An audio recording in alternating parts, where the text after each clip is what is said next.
Pas lui. Le constructeur aéronautique. Non, c'est pas lui. Si, c'est lui. Alors, il est passé numéro 1 devant Boeing. C'est bien, non? Oui, c'est bien. On va dire que, allez, le malheur des uns fait le bonheur des autres. On va dire comme ça. En fait, Airbus va donc devenir en 2019 le premier constructeur d'avions au monde devant son challenger Boeing, avec 890 appareils livrés cette année, dont 500 A320, qui est vraiment l'avion vedette. L'Européen va donc largement dépasser son concurrent américain. C'est la première fois depuis 2011 que ça se produit.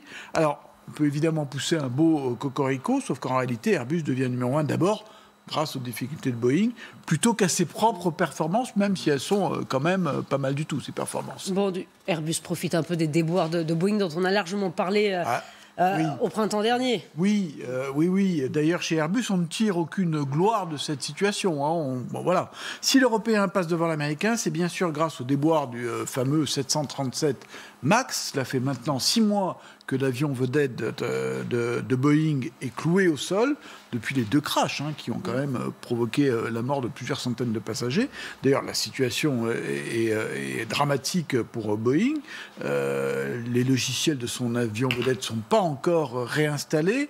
Boeing n'a toujours pas été autorisé à faire voler son 737 MAX. Du coup, il y a aujourd'hui 200 appareils absolument neufs qui sont au garage en attendant d'être livrés un jour. Bon, on peut comprendre que les compagnies aériennes ont quand même une petite réticence ou un petit moment d'hésitation avant d'acheter ces appareils. Oui, d'ailleurs, bon. ça coûte aujourd'hui 14 milliards à l'américain. Ça fait quand même beaucoup d'argent. 14 milliards de dollars. Et du coup, tout ça, ça profite à Airbus, bien sûr. Oui et non. Alors évidemment, Boeing a dû subir des dizaines d'annulations de commandes sur son avion vedette. Alors chez Airbus, on se dit qu'on devrait se frotter les mains, tout va bien, c'est merveilleux, les commandes affluent.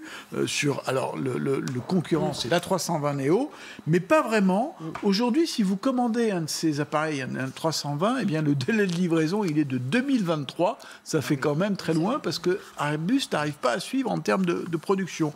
Du coup, il y a beaucoup de compagnies aériennes qui préfèrent tranquillement attendre que la Boeing ait l'autorisation de reprendre les vols pour son 737 MAX. Vous voyez, donc c'est numéro 1 cocorico, mais il faut quand même être un peu prudent. Voilà, un peu prudent, mais quand même, saluons la première place d'Airbus.